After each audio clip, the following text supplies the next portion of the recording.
안녕하세요. 목요철학 콜로퀴움 임마누엘 칸트의 실천이성 비판의 세 번째 강의인 최고사원 주제로 도덕성과 행복의 종합에 대해서 오늘 다뤄보려고 합니다. 최고성 개념은 사실은 이제 칸트 윤리학을 이해할 때 굉장히 중요한 개념입니다만, 근데 저희가 지난 시간에 제가 칸트 윤리학을 이해하기 위해서 사실은 실천이성 비판의 내용은 아니지만, 그렇지만 실천이성 비판을 이해하기 위해서 저희가 꼭 알아야 되는 어떤 부분들을, 특히 정언명령이나 가언명령의 구분은 사실은 실천이성 비판에서는 아주 자세하게 소개되어 있지 않기 때문에 윤리형이상학 정초를 통해서 그거를 전달해 드렸었는데요. 오늘은 이제 본격적으로 지난 시간 내용을 토대로 해서 실천이성 비판에서 굉장히 주제적으로 다루어지고 있는 최고선 문제에 대해서 이야기를 드리려고 합니다. 일단 최고선이 굉장히 문제가 되는 이유 중에 하나는, 저희가 이제 사실은 삶을 살면서 도덕적으로 사는 것도 가치 있다고 생각을 하지만 행복한 삶을 사는 것도 굉장히 가치가 있다고 생각을 하는데, 칸트가 최고선이라는 개념을 통해서 도덕성과 행복의 종합을 이야기를 했기 때문에, 그것 때문에 사실은 이제 칸트 윤리학에서 행복의 문제를 우리가 어떻게 바라봐야 되는가, 그것이 좀 걸려 있습니다. 그래서 오늘 최고선 문제와 관련해서는 칸트는 사실은 근데 도덕과 행복이 무관하다고 했는데 어떤 식으로 이걸 종합을 하려고 하는 걸까, 이거를 좀 같이 생각을 해보는 그런 자리를 만들려고 하고요. 그래서 이제 저희 목차는 첫 번째로는 일단 칸트에서 도덕과 행복이 사실은 이제 굉장히 무관하다라는 것들을 처음에 이제 칸트 윤리학을 토대로 말씀을 드리고, 근데 그럼에도 불구하고 칸트는 도덕성과 행복의 종합이라는 개념으로서 최고선을 얘기했는데, 어떻게 도덕성과 행복의 종합이 칸트 윤리학 안에서 가능할까? 이거를 이제 두 번째로 말씀드리려고 합니다. 그리고 이제 제가 나름대로 어떤 대답을 드리고 싶은 칸트 안에서 찾은 대답은 보편적 행복이라는 개념입니다. 근데 이거는 사실은 연구자들 사이에서도 이 종합을 어떻게 가능하게 할 수 있는 건지에 대해서 아직도 논란이 있고, 그 논란 지점들을 좀 말씀드린 다음에 저의 해석을 말씀드리려고 합니다. 그래서 이제 여기는 이제 3장의 내용인 보편적 행복은 제가 해석한 부분이기도 합니다. 그래서 이걸 감안하시고 오늘 강의를 시작하도록 하겠습니다. 그럼 이제 첫 번째 파트인, 그리고 잘 알려져 있는 칸트에서 도덕과 행복이 사실은 무관하다, 여기에 대해서 좀 말씀드리려고 합니다. 저희가 지난 시간에 도덕적 행위가 어떤 건지를 윤리형이상학 정초에서 어떻게 접근했는지를 봤습니다. 윤리형이상학 정초에서는 도덕적 행위에 대해서 일반 사람들이 어떻게 생각하는가, 이거를 이제 일단 분석을 해서 도덕적인 행위는 어떤 상황에서도 그리고 반드시 해야 되는 행위라고 사람들이 생각하고 있다는 걸 토대로 필연적이고 보편적이다라는 게 도덕적 행위의 특징이라는 것을 밝혔습니다. 이거를 그냥 정리하면 해야 하니까 한다, 이런 식으로 생각하시면 될 것 같아요. 근데 이제 이거를 칸트는 정언명령이라는 형태로 어떤 식으로 표현할 수 있을까를 좀 고민을 해서 다음과 같이 얘기했습니다. 우리가 사실은 필연적이고 보편적이다라고 말할 수 있는 도덕적인 행위는 보편화 가능한 실천 규칙에 따른 행위다 가 하나였고요. 그리고 나와 다른 사람을 목적 자체로 대우하는 행위다라는 식으로 분석을 했습니다. 그래서 이제 이런 내용들은 사실은 윤리형이상학 정초라고 알려져 있는 체계에서 강조된 내용입니다. 근데 실천이성 비판에서는 이 측면 이외에 다른 측면들이 강조되어 드러납니다. 어떤 거냐면요, 도덕적 행위는 분명히 필연적이고 보편적인 행위, 즉 반드시 어떤 상황에서도 해야 되는 행위, 이렇게 얘기를 하는데, 칸트는 실천이성 비판에서 그 특징을 자기애를 동기로 하지 않은 행위는 그럴 수 있구나라는 거를 발견합니다. 근데 이거는 이제 사실은 이게 나를 위한 행위다라는 부분이 들어가지 않는다는 건데요, 이거가 사실은 나의 행복을 고려하지 않은 행위구나라는 거에 또 주목을 합니다. 그래서 이제 도덕적 행위의 거의 정의처럼 자신의 행복을 동기로 하지 않는 행위다라는 게 드러나는 순간, 칸트 윤리학에서 도대체 행복의 문제를 어떤 식으로 이야기를 할 수 있을까, 이게 좀 논란이 됩니다. 근데 이제 칸트가 자기 행복을 동기로 하지 않은 행위, 혹은 자기애가 동기가 아닌 행위가 도덕적 행위다라고 했을 때, 이 생각을 좀 이해를 하려면 그 유명한 선의지 개념에 대해서 저희 같이 생각해 볼 필요가 있어서, 칸트 윤리학에서 가장 유명하다고 알려져 있는 이 구절을 좀 같이 생각해 보려고 합니다. 윤리형이상학 정초 혹은 도덕형이상학 정초라는 그 책의 첫머리가 바로 이 유명한 문장으로 시작합니다. 이건 아마 많은 분들이 굉장히 많이 들어보셨을 거예요. 이거 읽어보겠습니다. 이 세계에서, 아니 이 세계 밖에서라도 아무런 제한 없이 선하다고 생각될 수 있는 것은 오로지 선의지뿐이다. 일단 저희는 여기서 제한 없이 선하다라는 거를 어떤 단초로 봅니다. 이거는 이제 윤리학 안에서 칸트는 어떤 것이 선한 행위다라고 할 때 그것이 도덕적 선이라고 할 수 있으려면 그것은 무조건적으로 제한 없이 선해야 된다고 생각을 한 것 같습니다. 근데 이거가 오직 선의지뿐이다 라는 이제 엄청난 주장을 하고, 그리고 그 근거로 다음과 같이 제시합니다. 그 근거로 이제 많이 제시하고 있는 그 다음 문단은 제가 살짝 뺐습니다. 왜냐면 오늘 논의랑은 약간은 연결이 되지 않아서요. 근데 많은 분들이 잘 알고 계신 것처럼 저희가 이제 이를테면 덕윤리학에서는 일정한 덕들이 사실은 되게 좋은 거라고 봤는데, 이를테면 용기라던가 아니면 현명함이라던가 판단력이라던가 뭐 이런 것들 되게 좋다고 봤는데, 칸트 같은 경우는 선의지가 있지 않으면 용기든 판단력이든 지성이든 다 나쁘게 쓰일 수 있기 때문에, 그래서 그거는 제한 없이 선하다고 볼 수는 없다라는 얘기를 합니다. 그게 이제 제가 인용문은 직접 인용하지 않은 그 바로 앞의 내용인데요. 근데 제가 인용한 여기는 도덕과 행복의 관계를 저희가 이해하기 위해서 굉장히 중요한 부분이어서 이 부분은 천천히 같이 읽겠습니다.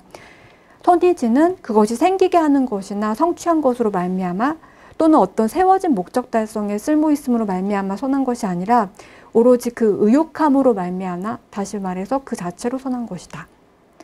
다시 말해서 누군가가 선의지를 발휘해서 어떤 좋은 결과가 나왔다던가, 아니면 내가 어떤 목적이 있는데 그 목적을 달성하는 데 선의지가 유용하다던가, 이런 식의 선함, 좋음 이런 문제가 아니고, 저희가 이제 특히 선하다고 하면 도덕적 선만 생각하기 마련인데, 서구권에서는 좋음을 가리키는 말로도 많이 쓰였습니다. 그래서 이제 그것까지 염두에 두고 생각해 하셨으면 좋겠습니다. 그래서 여기서 선한 것을 이제 좋음이라고 생각하셔도 괜찮은데요. 이를테면 좋은 결과를 낳았기 때문에 이게 좋은 것이다 또 아니고, 그리고 내가 어떤 목적이 있는데 이 목적을 달성하는 데 효력이 있어서 좋은 것도 아닌, 오로지 나는 선함을 의욕했다라는 그 자체로 선의지가 선하다라는 주장을 펴니다. 근데 이제 그 다음에 이제 또 재밌는 단서를 붙이는데요. 비록 특별히 호의지 않은 운명이나 계모 같은 자연의 인색한 지원으로 인해서 이 의지가 자기의 의도를 관철시킨 능력을 전적으로 갖지 못하고 있다고 하더라도, 그리고 그 의지의 최대 노력에도 불구하고 그에 의해서는 아무것도 성취되지 못한 채 오직 선의지 많이 남는다고 하더라도, 그래도 선의지는 보석과 같이 그 자체만으로 그 안에 온전한 가치를 가진 어떤 것으로서 빛날 것이다. 이 대목은 사실은 이제 거의 광고문 같은 느낌처럼 선의지라는 아름다운 보석이 있는데 이 보석이 얼마나 가치 있는지를 얘기하는 그런 느낌까지 줍니다. 근데 여기서 또 얘기하고 있는, 제가 좀 재밌는 표현이라고 말을 한 거는, 이를테면 어떤 의지가, 사실은 의지는 어떤 행위를 이끌어야 되는데, 그리고 어떤 결과를 낳아야 되는데, 그런데 자기의 의도를 관철시킨 능력을 갖고 있지 못하더라도 라는 단서가 붙습니다. 그래서 운명이 좋지 않거나 운이 나쁘거나, 아니면 어떤 창조된 본성이 그렇게 훌륭하게 마련되어 있지 않아서 어떤 사람이 좋은 의도, 그리고 선의지를 갖고 행동을 했을 때 그 의도가 전적으로 처음에 갖고 있던 그 의도가 완전히 관철되지 못하더라도, 그래도 선의지가 발휘된 행위, 그 선의지는 그 자체로 보석처럼 가치가 있다라는 얘기를 하고 있습니다. 근데 이제 제가 아까 읽을 때 괄호 부분을 읽지 않았습니다. 그 괄호 부분은 그러면 아까 읽지 않았지만 다시 한번 읽으면, 한낱 소망이 아니라 우리의 힘이 미치는 범위 안에서의 모든 수단들의 투입으로서의 선의지가 있습니다. 여기서는 소망은 사실은 선의지가 아니구나 라는 단서가 좀 붙어 있죠. 그 얘기를 이어서 조금 더 하도록 하겠습니다.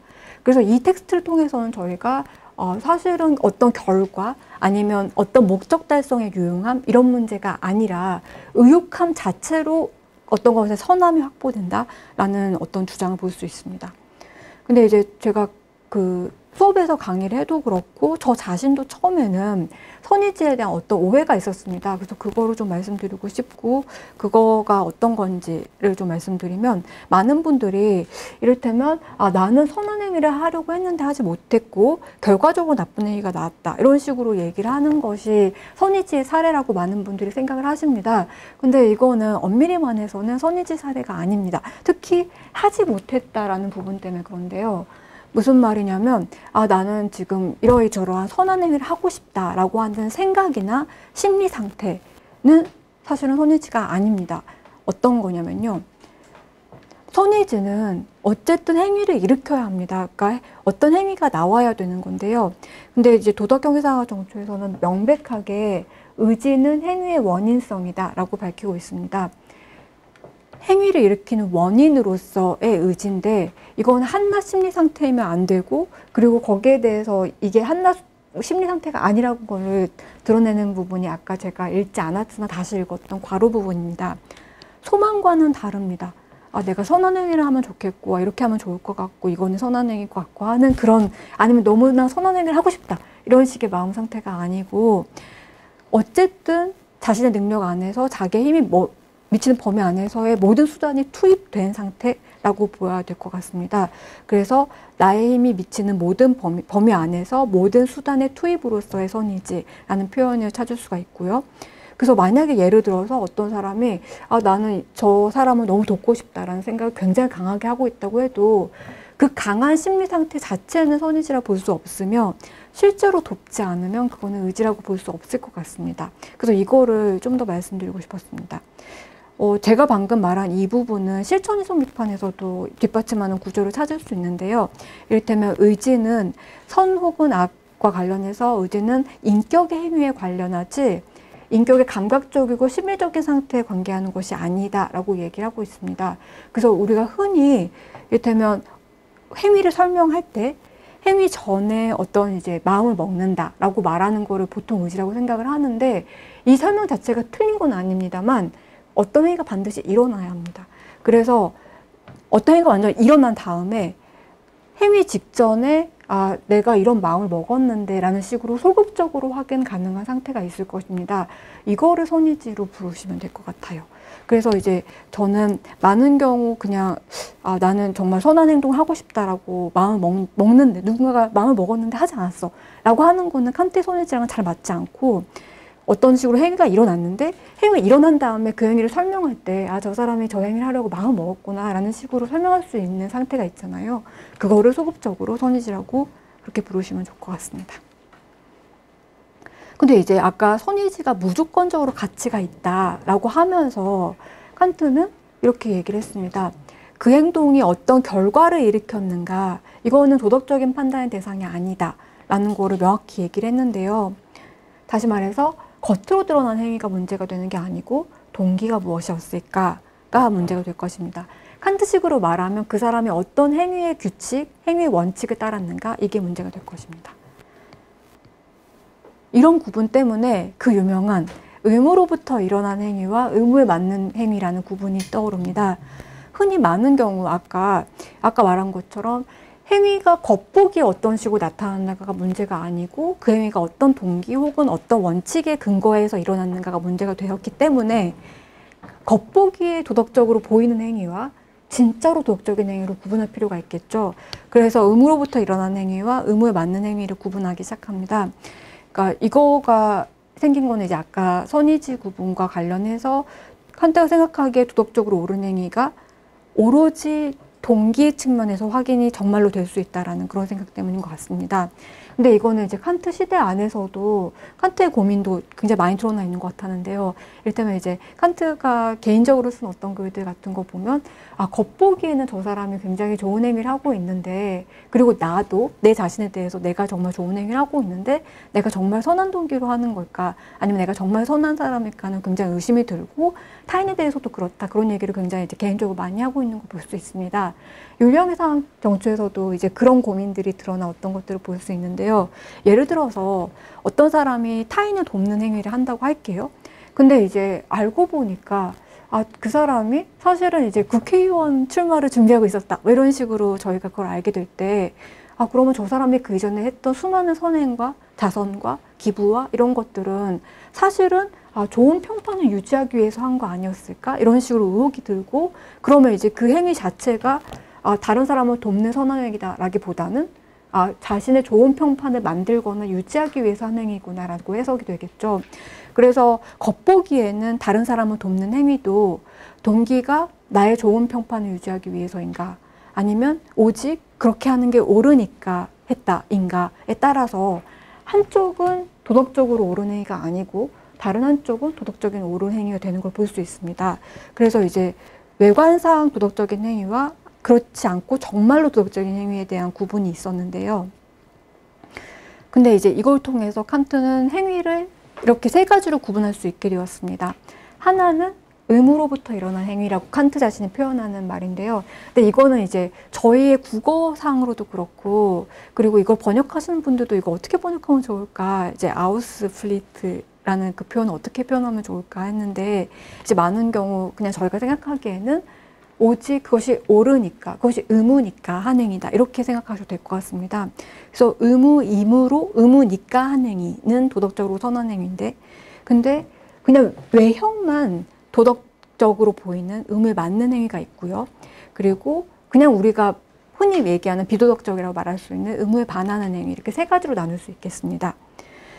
그래서 이제 행위를 의무니까, 이것이 옳으니까 한 행위와, 그리고 겉보기에는 도덕적인 행위와, 그리고 겉보기에도 도덕적이지 않은 행위, 이렇게 세 가지로 구분을 한 다음에, 이렇게 한 구분이 통해서 우리는 칸트한테는 도덕적으로는 옳은 행위가 어떤 외형이 아니라 동기에서, 원칙에서 발견되는구나를 알 수 있고, 그리고 여기에서는 사실은 어떤 사람을 보고 인간을 판단할 때 외형적으로 올바른 행위를 하는 사람이 사실은 모두 도덕적인 건 아니겠구나 라고 생각할 수 있는 어떤 단초를 보게 됩니다. 근데 이제 저희가 오늘 주제는 행복 문제를 칸트 윤리학에서 어떻게 생각할까 였는데, 이거 관련해서 방금 말씀드린 행위의 세 가지 유형들의 구분들이 어떤 식으로 칸트가 생각하고 분석하고 있는지가 좀 독특합니다. 이를테면 아까 말했던 옳기 때문에 이것이 의무니까 한다라고 하는 그 행위는, 이제 칸트는 제가 아까 옳기 때문에 옳으니까 한다라고 표현했지만, 이거를 어떤 감정적인 굉장히 특수한 감정적인 요소가 있다고 보았고, 그거를 도덕 법칙에 대한 존경심이라고 표현했습니다. 그래서 도덕적인 행위는 제가 이제 이것이 옳으니까, 이를테면 제 눈앞에 어떤 아이가 뭐 물에 빠져서 허우적거리고 있는데, 그 순간에 제가 아이를 도와야만 해 라고, 돕는 것이 옳으니까 라고 해서 그 행위를 물에 뛰어들어서 아이를 구하고 그렇다고 했을 때, 칸트는 사실은 이제 저는 저 아이를 돕는 것은 옳으니까 저건 의무야 라고 제 마음속에서 들었던 그 감정, 그거를 이제 일종의 정말 저거는 의무야 라고 하는 그 감정을 도덕법칙에 대한 존경심이라고 표현했는데요. 이거는 감성적으로 우리가 접근할 수 있는 그런 감정은 굉장히 다른 지성적인 원천을 가진 감정이라고도 얘기하기도 합니다. 그래서 이제 이 감정에 대해서 이런 독특한 감정의 위상을 하나를 따로 놓고, 근데 문제가 도덕법칙에 의한 존경이 아닌 다른 동기로 일어난 행위들을 모조리 묶어서 자기에 대한 사랑 혹은 나의 행복을 추구하는 행위라고 정리한다는 부분입니다. 그래서 이를테면 비도덕적인 행위들은 사실은 저 사람이 자신을 위해서, 자신의 행복과 자신을 사랑해서 한 행위다 라고 하는 게 쉬이 납득될 수 있을 수 있는데, 근데 의무에 맞는 행위가 사실은 궁극적으로는 다 자기의 행복과 자기에서 일어나는 것이다 라고 하는 것은 조금 논란의 여지가 있습니다. 특히 그리고 사람의 행위가 굉장히 다양한 동기에서 일어날 수 있는데, 그 다양한 동기의 상위 동기들을 만든다고 해도 궁극적으로 인간의 모든 행위가 도덕법칙에 대한 존경, 아니면 모두 다 자기의 혹은 자기 행복, 이런 식으로 이분법적으로 깔끔하게 정리가 가능한가와 관련해서 여전히 많은 논의가 있고, 그리고 칸트 자신은 명백하고 너무 명확하게 이 입장을 고수했습니다만, 이제 연구자들 사이에서도 이것이 우리의 직관에 잘 안 맞을 수 있는 것 같아서 어떻게 생각하면 좋을까에 대해서는 여전히 논란이 있습니다. 근데 저희가 이 긴 논란을 소개하기보다는 일단 칸트의 생각을 정리하는 거에 우선을 두어서, 일단 칸트는 이분법적으로 이렇게 나누었다라는 식으로 해놓고, 그러나 여전히 조금 더 생각해 볼 부분들은 확실히 있다라는 걸 지적하도록 하겠습니다. 일단 네, 자기애라는 동기에 대해서 칸트가 뭐라고 얘기하고 있는지, 그리고 제가 방금 말씀드린 것처럼 행위의 동기가 오직 의무의 동기라고 알려져 있는 도덕 법칙에 대한 존경과 자기에 대한 사랑 혹은 자기애, 이 두 개밖에 없는가, 아니면 자기 행복, 이 두 개밖에 없는가와 관련해서 이거를 뒷받침하고 있는 실존성 비판의 유명한 정리 부분을 읽도록 해보겠습니다. 시존성 비판에서 이제 정리 1, 2번이라고 나와 있는 부분인데요. 여기에서는 이제 이렇게 얘기하고 있습니다. 욕구 능력의 대상을 의지의 결정 근거로 전제하는 모든 실천 규칙들은 경험적인 것이고 어떠한 실천 법칙도 제공할 수 없다. 이렇게 얘기하고 있습니다. 그리고 이게 첫 번째 정리고요. 네어자츠 첫 번째고요. 그 다음에 이제 모든 진료적인 실천 규칙들은 그 자체로 모두 동일한 종류인 것이며 자기애와 자신의 행복이라는 보편적 원칙에 속한다 라고 얘기를 하고 있는데요.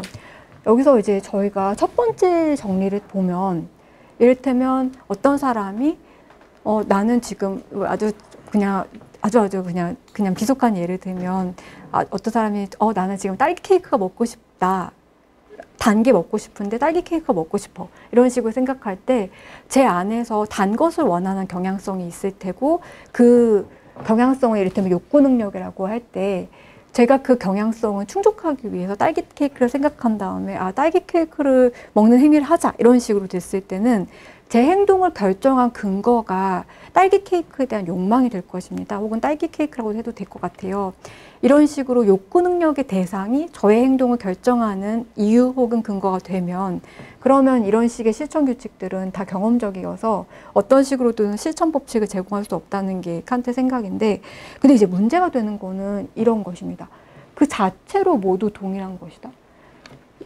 욕구 능력의 진료를 의지 결정 근거로 하는 원칙들이 되게 다양하게 있을 거예요. 근데 칸트는 그거를 우리가 조금 더 보편화해서 생각을 해보면 그냥 다 동일한 종류일 것이다 라고 얘기를 합니다. 그리고 그게 몽땅 자기애와 자기의 행복이라는 보편적 원칙에 속한다 라고 가고 있어요. 그래서 이렇게 볼 때 아까 제가 여전히 논란이 되고 있다고 말씀드렸던 의무에 맞는 행위든 의무에 반하는 행위든 진짜로 도덕적인 행위가 아닌 모든 행위들은 다 싸그리 자기 행복 아니면 나에 대한 사랑에서 일어난 행위다라고 칸트는 일단 보고 있습니다.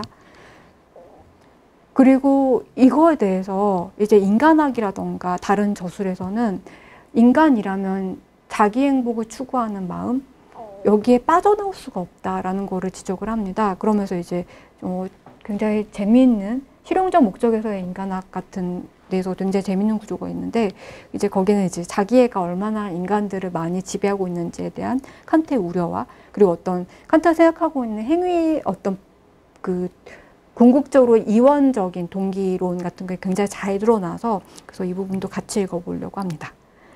실용적 목적에서의 인간학에서 이기주의, 에고이즘에 대해서 나오는 부분입니다. 여기서 이렇게 얘기를 합니다. 인간이 나라는 말에 따라서 자신에 대해서 말하기 시작하는 날부터 그는 그 사랑하는 자기를 허용하는 한 돌봄에 따라서 자기에 따른 사랑은 멈추지 않고 전진한다. 그것은 노골적이지 않게, 노골적이면 타인의 에고이즘과 갈등을 겪으니까 언뜻 보기에는 자기를 부정하고 겸손을 가장함으로써, 그래서 더 확실하게 타인이 자신을 탁월하게 가치 평가하도록 하기 위해 몸을 숨기고 전진한다. 이렇게 얘기하고 있습니다. 여기서 보면 일단 이제 인간학이기 때문에 사실 이제 경험적인 관찰이 상당히 많이 들어갑니다.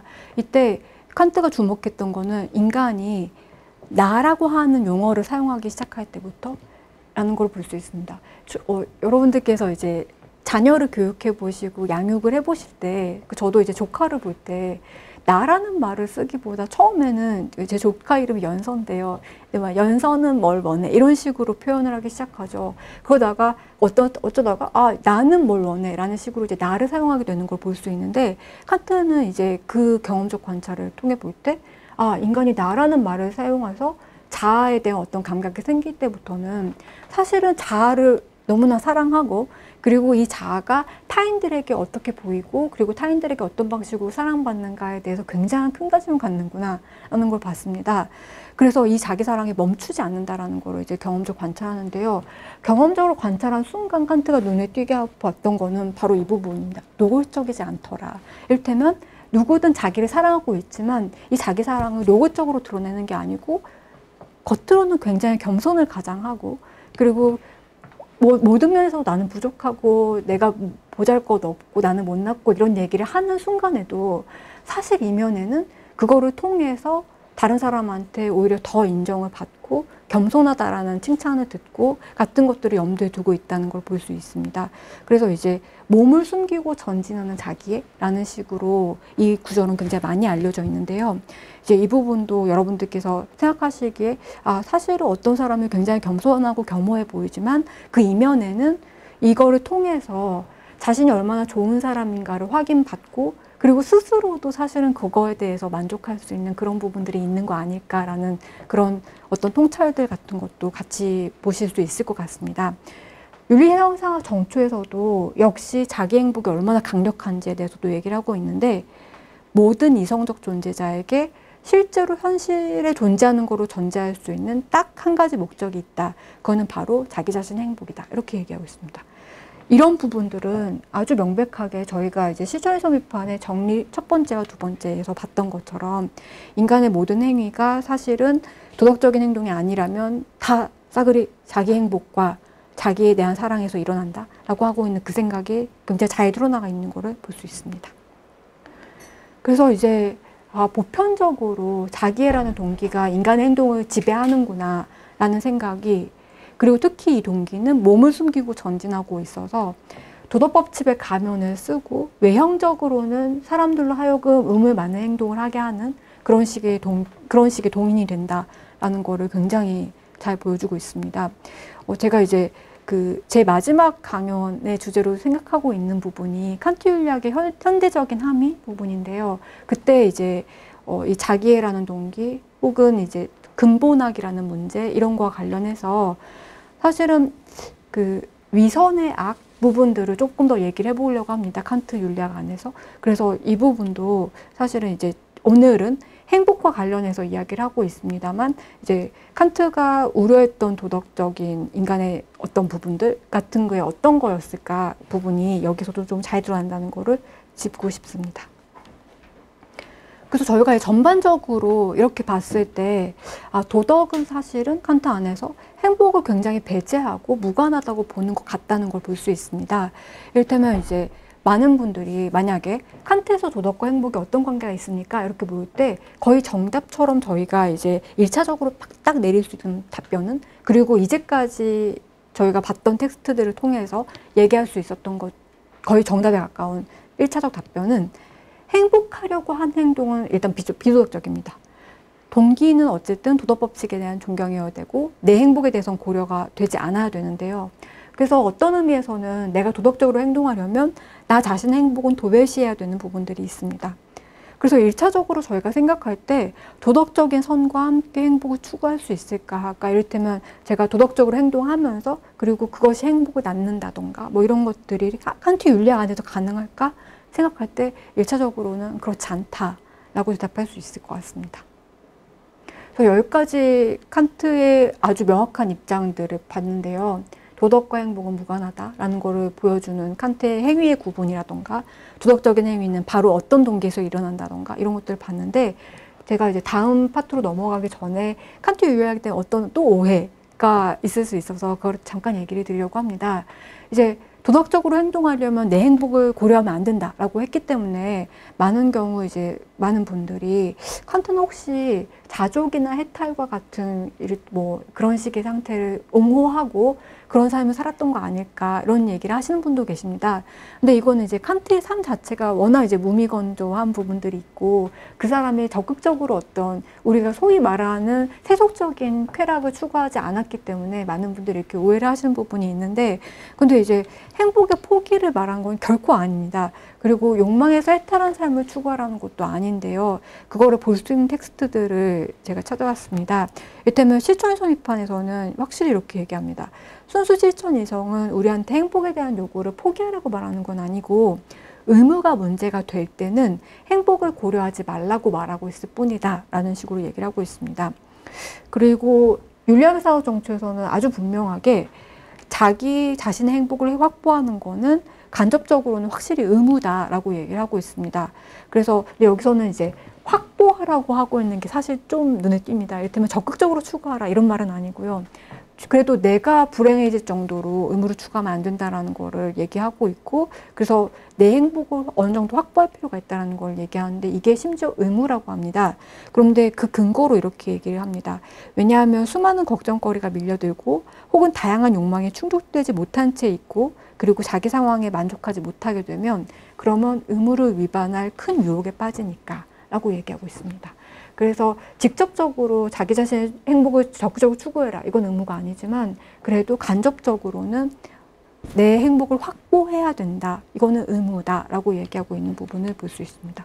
그래서 사실 자족과 해탈은 칸트가 적극적으로 얘기하는 건 아니고요. 그 제가 다른 텍스트도 좀 찾아보려고 했는데, 그거는 이제 그냥 말씀만 간단히 드리면, 이를테면 그 저희가 흔히 뭐 자족과 해탈을 성취한 어떤 사람들에 대해서, 그 사람들에 대해서 이제 굉장히 칭찬을 하거나 그 사람들이 도덕적으로 생각하는 거에 대해서 칸트가 큰 비난을 하고 있는, 그러니까 이를테면 그 사람들은 사실 도덕적이지 않다라는 것들도 볼 수 있습니다.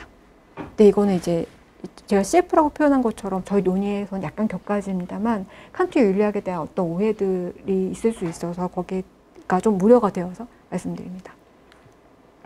그럼 이제 본격적으로 칸트 안에서 최고선의 문제, 특히 도덕성과 행복의 종합이 어떻게 가능한가, 그 부분을 말씀드리고 싶습니다. 이제 칸트 윤리학을 공부하면서 실천해석비판을 읽으면서 실천해석비판의 후반부에 갔을 때 제가 지금 깜짝 놀란 부분, 그리고 이제 저뿐만 아니고 제가 다른 공부하는 친구들한테도 물어봐도 다른 친구들도 깜짝 놀란 부분은 사실은 칸트의 최고선 개념이라고 할 수 있을 것 같습니다. 이를테면 이제 최고선 개념은 저희가 이제 아리스토텔레스부터 시작해서 고대 그리스 철학부터 해서 쭉 와서 가장 좋음이라고 알려져 있는 개념이죠. 근데 이제 여기에 대해서 칸트는 논란의 여지 없다라고 하면서 도덕성에 비례하는 행복이 가장 좋은 것, 최고선이다 라고 얘기하고 있습니다. 그리고 도덕성을 행복할 만한 자격이 있음이라고 설명을 합니다. 근데 이제 일단 저희가 개념적으로 보면 가장 좋다고 하니까 좋은 것들을 모두 종합하면 되겠구나라는 생각이 들 것 같고, 그래서 이제 칸트의 기본 아이디어도 일단 도덕적인 좋음이 있고, 그리고 그 외에 다양한 좋음들을 다 합하면 그것을 가장 좋다고 할 수 있지 않겠는가로 시작을 합니다. 그런데 이제 우리가 도덕적인 좋음 외의 것들은 사실은 자기 행복을 추구하는 행위라고 아까 봤으니까요. 궁극적으로 다른 모든 좋음들은 행복으로 그냥 총합해버립니다. 그래서 좋은 거, 가장 좋은 거는 도덕적인데 그 도덕에 걸맞는 행복을 누리는 삶이구나 라는 식으로 얘기를 하고 있는데요. 근데 이제 저희가 잠깐 갈게요. 최고선이라는 개념, 가장 좋음이라는 개념이라는 그 개념만 두고 보면 좋음들이 합해져서 더 좋음을 낳는구나 라는 식의 생각들이 그렇게 이상하게 들리지 않아서 개념적으로 납득이 될 수 있습니다. 근데 이제 정말 문제는 칸트가 도덕적 행위의 궁극 목적이 최고선이라고 한다는 점입니다. 아니, 칸트는 아까 도덕적으로 행동하려면 자기 행복을 전혀 고려하면 안 되고, 그래서 오직 도덕법칙에 대한 존경에 의해서만 행동해야 되고, 이것이 옳으니까, 이거는 의무니까 오직 이것만으로 행동해야 된다고 했는데, 어떻게 도덕적 행동의 궁극 목적이 최고선일 수 있을까? 왜 어떻게 도덕과 죄송합니다. 행복과 완전히 무관한 방식으로 내가 행동을 했는데 그것이 궁극적으로는 도덕성에 비례하는 행복을 가져다 준다고 말을 할 수가 있는 것인가가 문제가 됩니다. 그래서 그 전에 잠깐 제가 아까 자세하게 설명하진 않았습니다만, 도덕성에 비례하는 행복이라고 할 때 칸트는 도덕성이란 말을 다시 패러프레이즈해서 행복할 만한 자격이 있다라고 얘기를 합니다. 그래서 이제 도덕적으로 선하게 사는 것이 어떤 사람으로 하여금 행복할 만한 자격을 부여하는구나 라는 생각을 저희가 볼 수 있습니다. 그래서 이제 일단은 도덕성과 행복의 결합을 통해서 좋음과 좋음을, 그러니까 어떤 좋음과 다른 좋음을 결합해서 가장 좋음이 낳는구나 라는 개념적 접근 외에도 순서가 도덕적인 것이 기반이 되어서 거기에 플러스 알파로 그 외에 좋음이 와야 되는구나 라는 생각을 하고 있다는 것도 볼 수 있습니다. 그래서 저희가 아까도 계속 근데 칸트 윤리학에서는 어쨌든 도덕적인 행위는 행복과 무관한 행위였는데 어떻게 도덕적 행위의 궁극 목적이 최고선일 수 있을까라는 문제가 계속 문제가 돼서 실천의 섬 비판에서 실천의 섬의 이율 배반이라고 해서 태제와 안티태제가 다음과 같이 소개가 됩니다. 이를테면 행복 추구가 도덕적 선을 조건 지운다가 태제고요. 그러니까 이거는 말이 약간 어려워서 저희가 다시 다른 말로 표현하면 행복을 실현한다는 조건 하에서 도덕적 선을 추구한다 라는 게 태제고요. 안티태제는 도덕적 선의 추구가 행복을 조건 지운다 라는 것입니다. 이거는 도덕적 선을 실현한다는 조건 하에서 행복을 추구한다 라는 걸 정리할 수 있겠죠. 근데 칸트가 이거를 이제 다시 또 질문을 바꿉니다.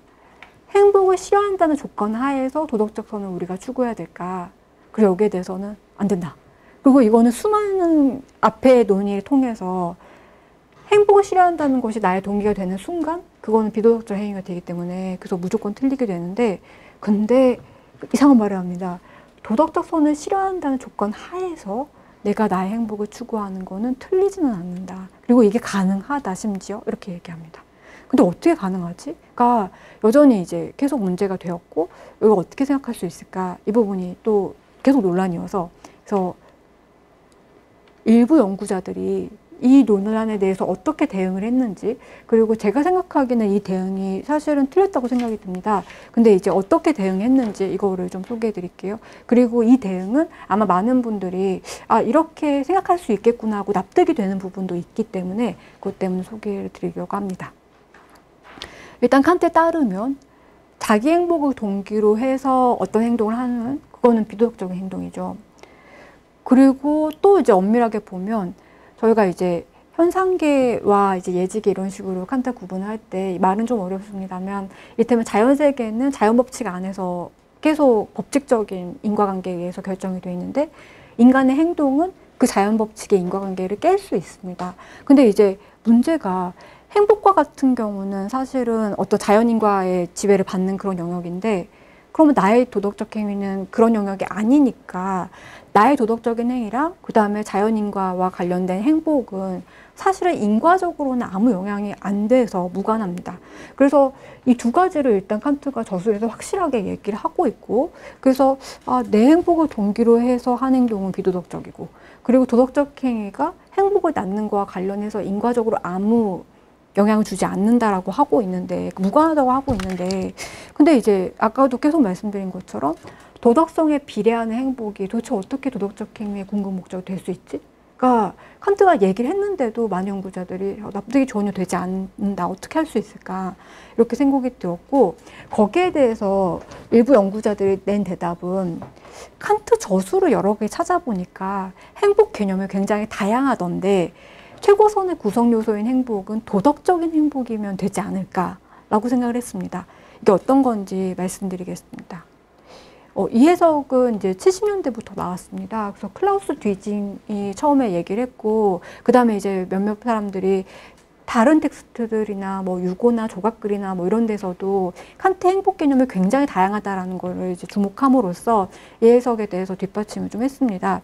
근데 이제 클라우스 뒤징이 뭐라고 하는지를 볼게요.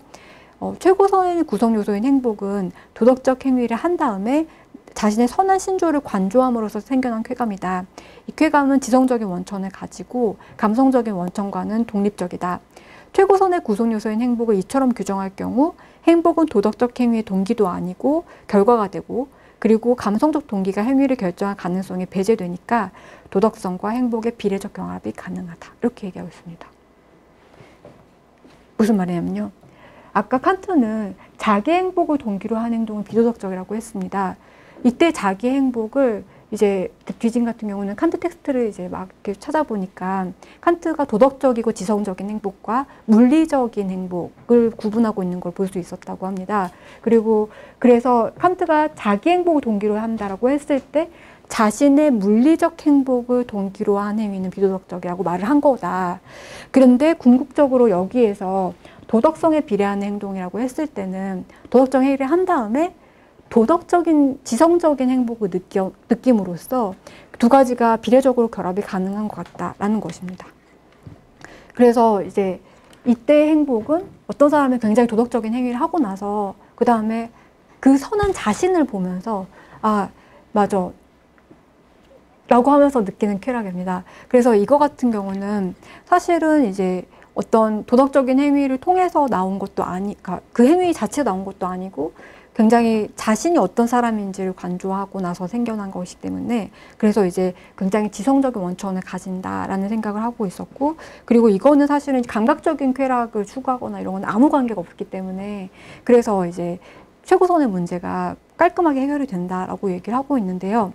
근데 실제로 이제 칸트는 분명히 도덕적인 행복하고 지성적 행복을 구분하고 있는 텍스트를 여러 가지를 찾을 수 있습니다. 그리고 죄송합니다. 도덕적 행복과 지성적 행복이라는 개념을 사용하고 있고 얘를 물리적인 행복과 구분하고 있는 거를 굉장히 많이 찾아볼 수 있습니다. 그래서 이런 개념들을 사용하고 있고 이거에 대해서 얘기하고 있는 거는 분명히 맞는데요. 그런데 저는 이 해석이 일단 틀렸다고 생각합니다. 그리고 그 이유를 말씀드리겠습니다. 일단 최고선에 대해서 논하는 모든 부분에서 행복에 대해서 이야기하는 부분들은 다 욕구와 경향성을 충족해서 생긴 쾌감입니다. 근데 이건 논란이 여지없이 모든 부분에서 그렇습니다. 그래서 도덕적 행복이라는 말을 사용하기가 일단 어려워 보이고, 그리고 이제 또 다른 어떤 텍스트들에서는 도덕적 행복이나 지성적 행복을 이제 사람들도 사용하고 있고 칸트도 이걸 규정하긴 했지만 얘는 행복의 유비물이다 라고만 얘기합니다. 그래서 이제 유비물이라고 하면 사실은 이제 엄밀한 의미에서는 행복은 아니고 행복 비슷한 거다 라고만 얘기할 수 있겠죠. 그리고 아주 노골적으로 엄밀한 의미에서는 개념적인 모순이다, 행복이 아니다 라고도 얘기하고 있습니다. 그래서 이제 이런 부분들을 보면 일단은 클라우스 뒤징과 같은 방식으로 해소는 안 되겠구나 라는 거를 볼 수 있습니다.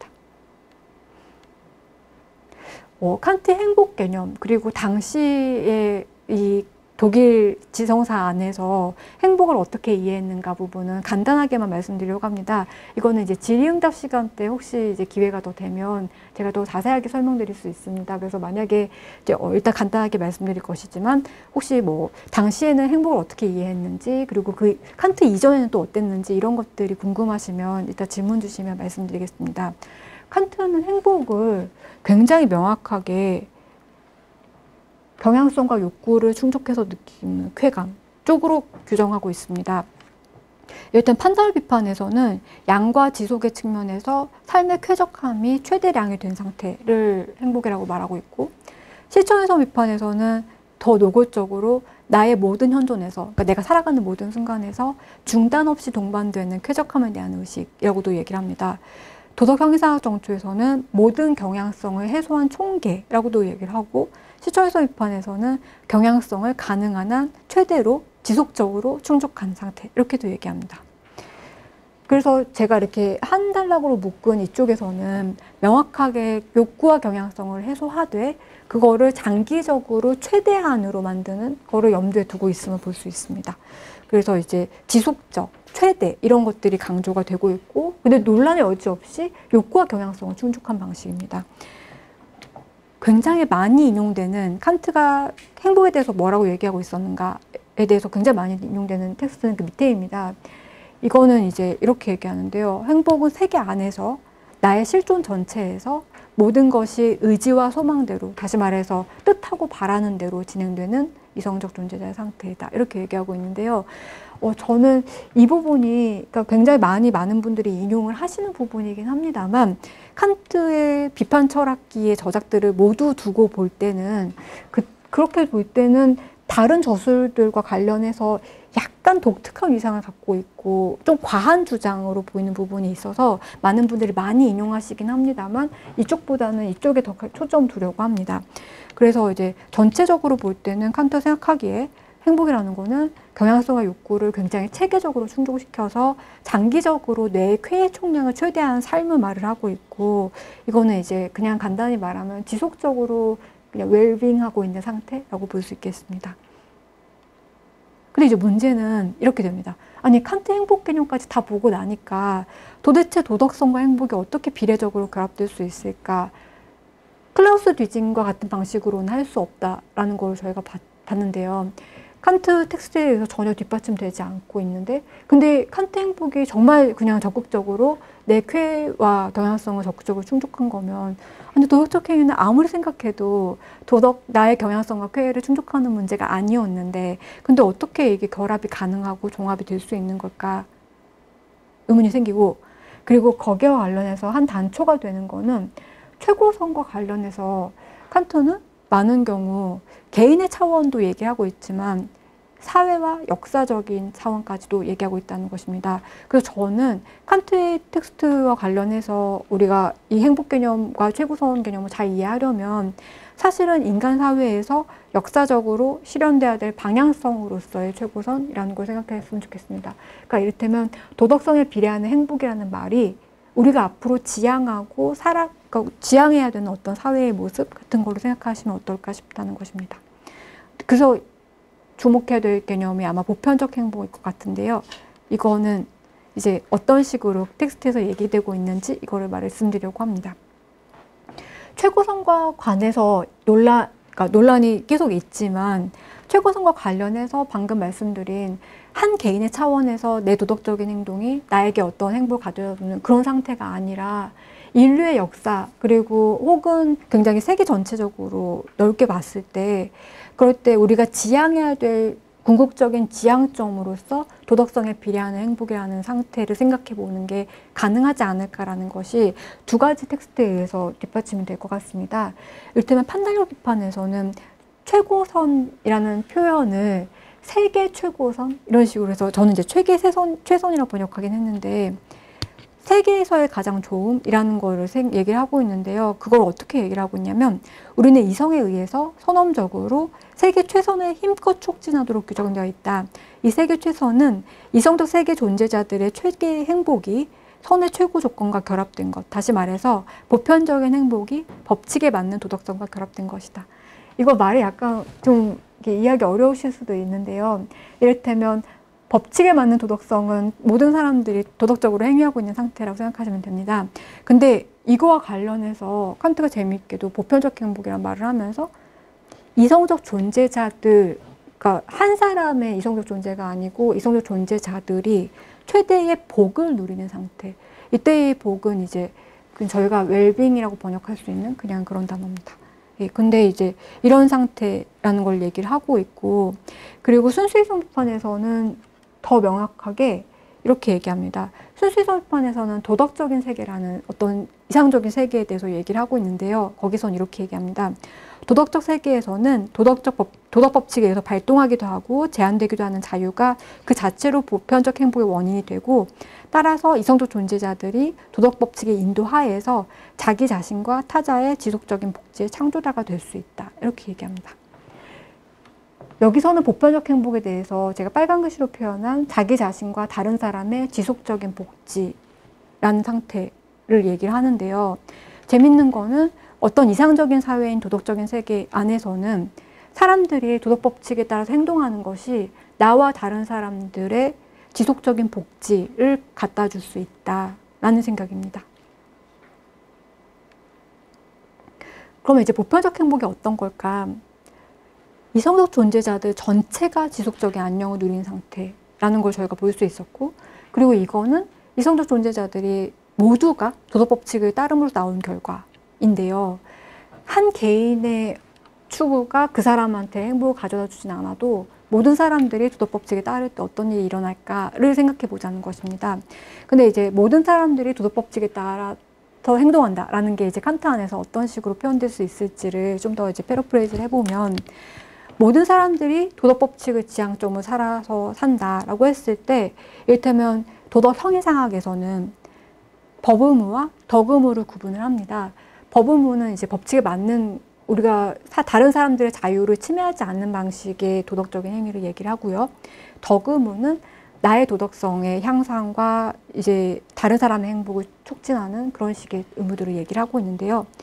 그래서 모든 사람들이 타인의 자유를 침해하지 않는 방식으로 행동하면서 동시에 나의 도덕적인 완전성하고 다른 사람의 행복을 촉진하는 방식으로 계속 살아가는 그런 사회를 생각하시면 될 것 같습니다. 그래서 도덕 법칙을 따르는 거는 칸트 윤리학에서 결코 나 자신의 행복을 직접적으로 보장해 주지는 않습니다. 하지만 모든 이성적 행위자가 도덕질을 따른 상태를 생각을 해볼 때 아까 타인의 행복을 촉진하라는 의무가 있었잖아요. 이를테면 나의 행복 또한 누군가가 타인의 행복을 촉진하라는 의무를 따름으로써 간접적으로 모작될 수 있다는 것입니다. 일단은 도덕법칙을 따른 상태면 일단 법원이라는 게 다 지켜지고 내 자유가 침해되거나 하는 것들과 관련해서는 내가 피해를 입거나 하는 것들은 그냥 줄어들 거예요. 근데 이것뿐만 아니고 이것만으로는 이제 궁극적인 의미의 행복이라 볼 수는 없으니까 이것뿐만 아니고 다른 사람들이 타인의 행복을 촉진하라라는 식의 덕무를 추구함으로써 나의 행복도 간접적으로 보장될 수 있다는 것입니다. 그래서 상호주관적으로 각자가 자기 행복을 추구하지 않지만 그렇지만 각자가 타인의 행복을 촉진하는 걸 추구함으로써 궁극적으로는 그 사회가 도덕성에 비례하는 방식의 행복이 가능할 것 같다라는 생각입니다.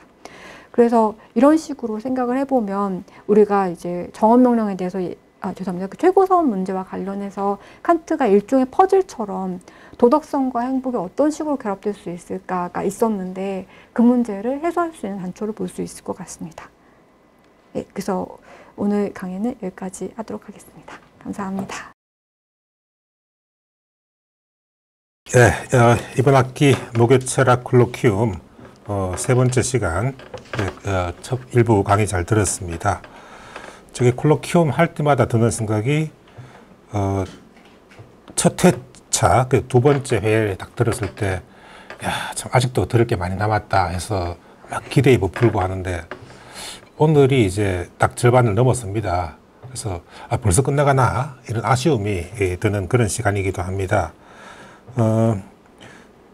지난 시간에 제가 그런 언급을 살짝 한 것 같은데 제가 종종 이제 철학과 학생들 앞에서 수업할 때 물론 제가 뭐 이론 철학도 수업을 하고 실천 철학도 수업을 하는데 그래도 철학의 꽃은 윤리학이다 이런 얘기를 많이 해요.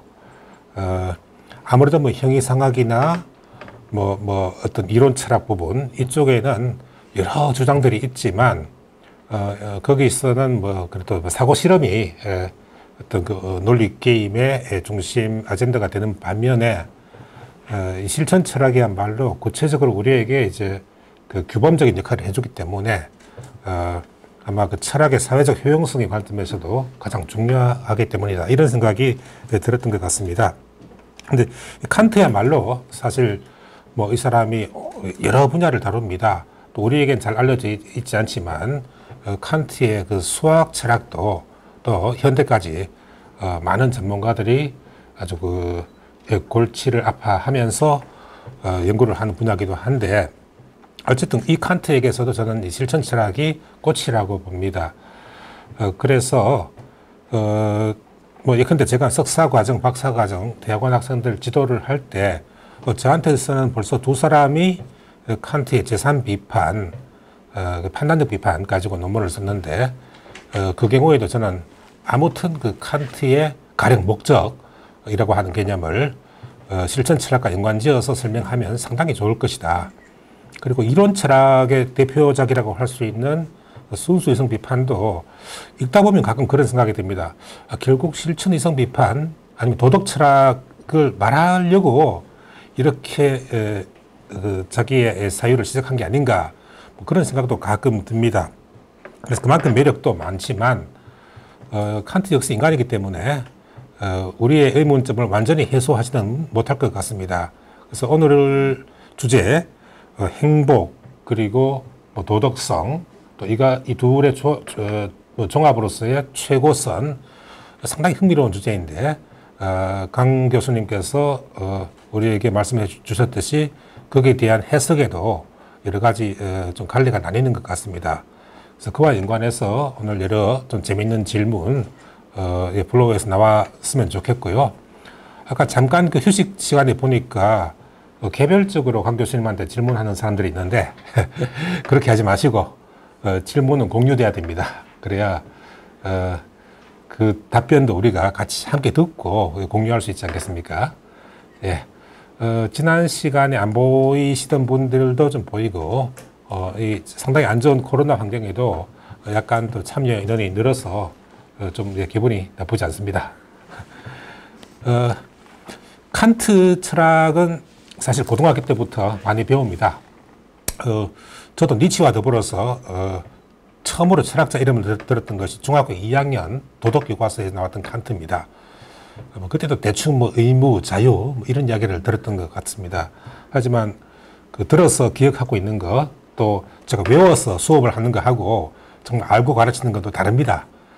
그래서 여전히 제가 지금까지 이해하고 있는 내용하고도 조금 편차도 오늘 강의를 통해서 확인할 수 있었고, 저도 뭐 몇 가지 궁금한 질문이 있는데, 저보다는 여기 참석하신 분들의 질문이 더 우선권을 가지니까, 그리고 순서는 상당히 좀 뭡니까 무식하게 선착순으로 그렇게 제가 선택권을 드릴 테니까 거수를 해서 질문 의사 표시를 해주시기 바랍니다. 질문하고 싶은 분 제가 눈빛을 보고 확인했는데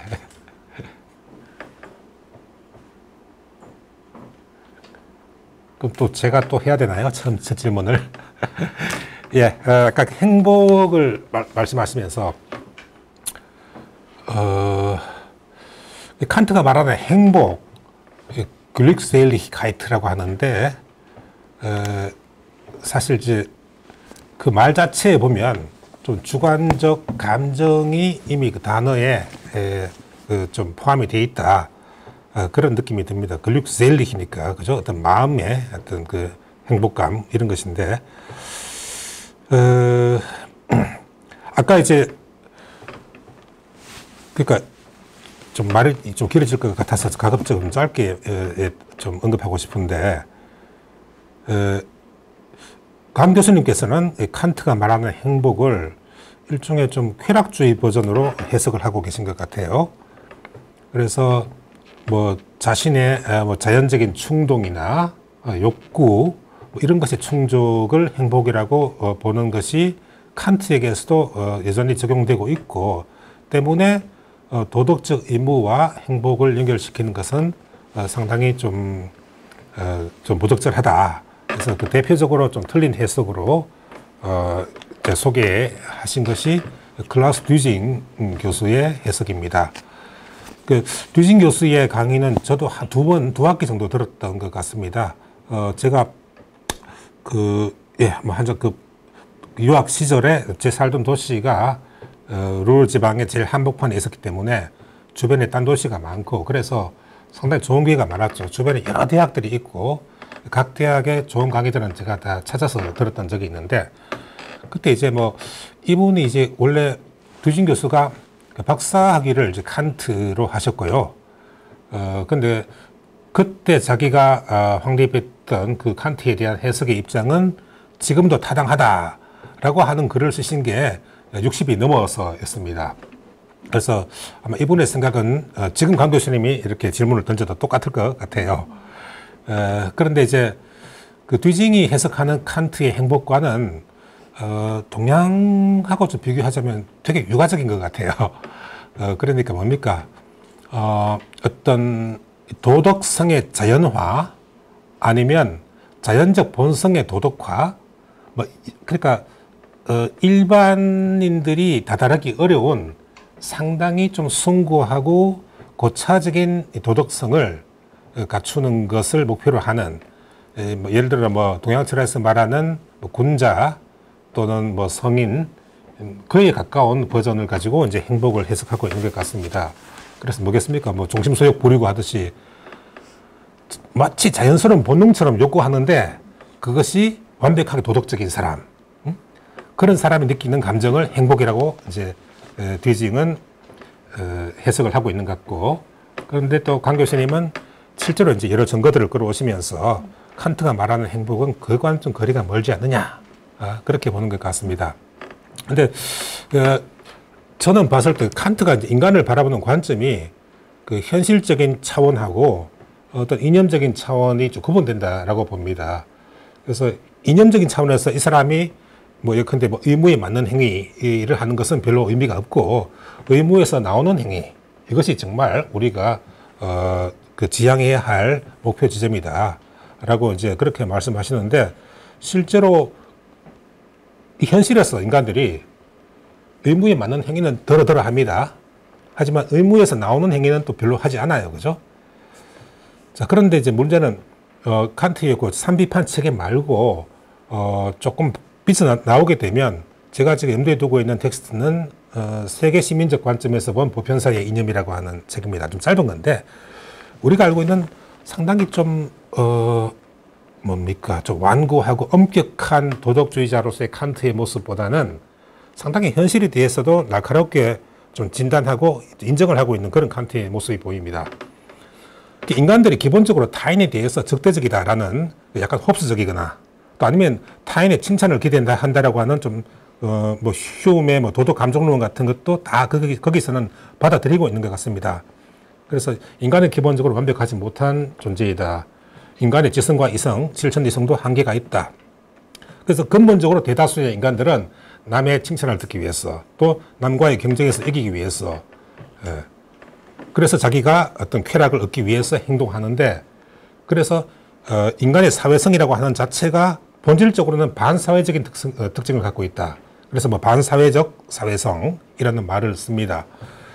그런데 이제 재밌는 게 이런 반사회적 사회성을 통해서 결국은 타인에게 의존하게 되고 또 타인도 자신에게 의존하게 됨으로써 마치 그 헤겔이 말하는 이성의 간지 이런 그 개념을 떠올릴 만큼이나 칸트는 좀 자연스러운 경합과 공존, 경쟁, 투쟁 이런 것을 통해서 역사가 점차적으로 이제 좀 이성적인 도덕성에 다다르지 못하지만 점차적으로 접근해가는 그런 방식으로 이제 인류 역사가 이제 진행될 것이다 또는 진행되었으면 좋겠다라는 그러니까 이제 도덕 행위성학 원론이나 실천 이성 비판에서 말하는 진짜 어떤 그 개념의 차원, 비판 철학의 차원에서 이야기되고 있는 도덕과는 좀 다른 이야기를 또 한다는 말이죠.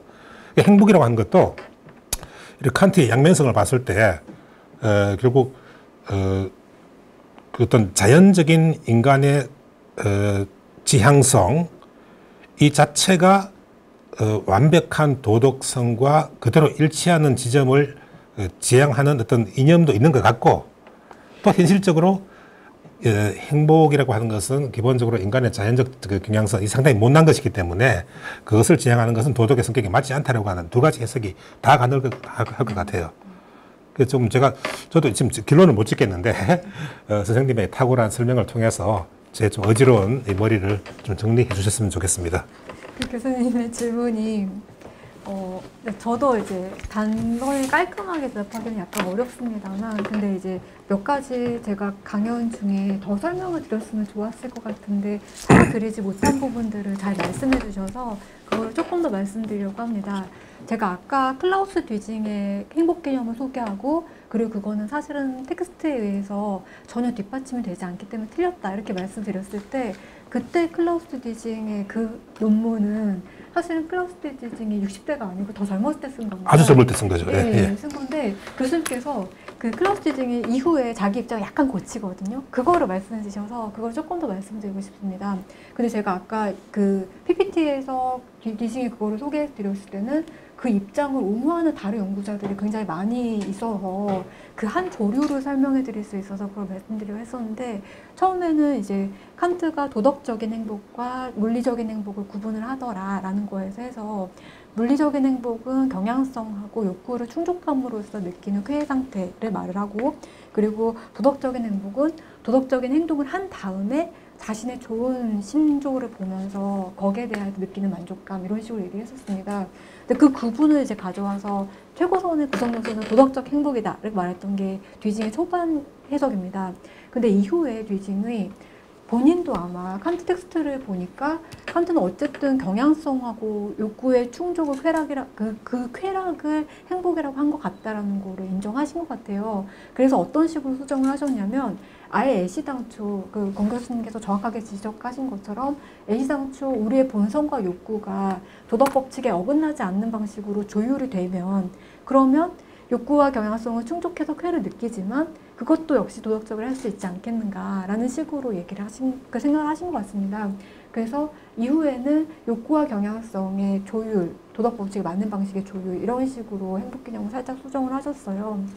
근데 이제 저는 근데 그래도 뒤진 교수님의 그런 식의 해결책이 만족스럽지 않고 그거는 칸트의 텍스트에서 지지가 잘 안 된다라고 생각이 드는 이유 중에 하나가 제가 아까 당시 지성사 부분과 관련해서 행복 개념을 어떻게 이해해야 될까 부분은 설명을 이따가 만약 필요하다면 더 드리겠다고 말씀드렸는데, 그러니까 어떤 식의 상황이 있었냐면요. 권 교수님께서 정확하게 말씀하신 것처럼 이제 당시에 칸트가 행복이라고 했던 단어가 글릭젤리히카이트인데, 근데 저희가 현대 독일어에서는 더 이상 그런 말을 쓰지 않고 행복하다라는 거는 그냥 글릭이라고 하잖아요. 근데 이제 글릭이 어떤 의미에서는 그냥 행운도 되기도 하고, 그리고 행복도 돼서 사실은 그 단어가 이제 행운이라는 의미의 운과 그 다음에 우리가 그냥 행복한 감정 상태라고 말하는 감정 상태 모두를 다 얘기하는 걸로 현대 독일어에서 쓰고 있는데, 근데 칸트 당시의 시대에서는 이 글릭젤리히카이트가 신께서 어떤 식으로든 만사를 조율해 주셔서 내 운이 되게 잘 맞아 떨어져서 그래서 내가 행복함을 느끼는 상태라는 식으로 생각을 했었습니다. 근데 이 단어를 당시 지성계에서 칸트 이전에서 굉장히 강한 그 윤리학 쪽으로 해서 강하게 알려져 있었던 바움가르텐과 그리고 볼프가 어떤 식으로 바꾸냐면요. 우리가 신이나 아니면 자연의 그런 식의 진행 방식에 의해서 행운에 의해서 느끼게 되는 그런 감정 상태를 행복이라고 보는 게 아니고, 세계의 이치를 파악하고, 그리고 세계의 이치가 사실은 굉장히 이성적인데 이성적으로 사는 거는 도덕적인 삶이니까 도덕적인 삶을 삶으로써 인간이 느끼는 어떤 만족감을 행복이라 봐야 되지 않겠는가 해서 글릭젤리히카이트는 도덕적인 행위를 함으로써 인간이 전반적으로 자기 자신에 대해서 갖는 만족감 같은 거라고 보자 라는 식으로 강하게 윤리학 교과서에도 그렇게 얘기를 계속 하기 시작했습니다.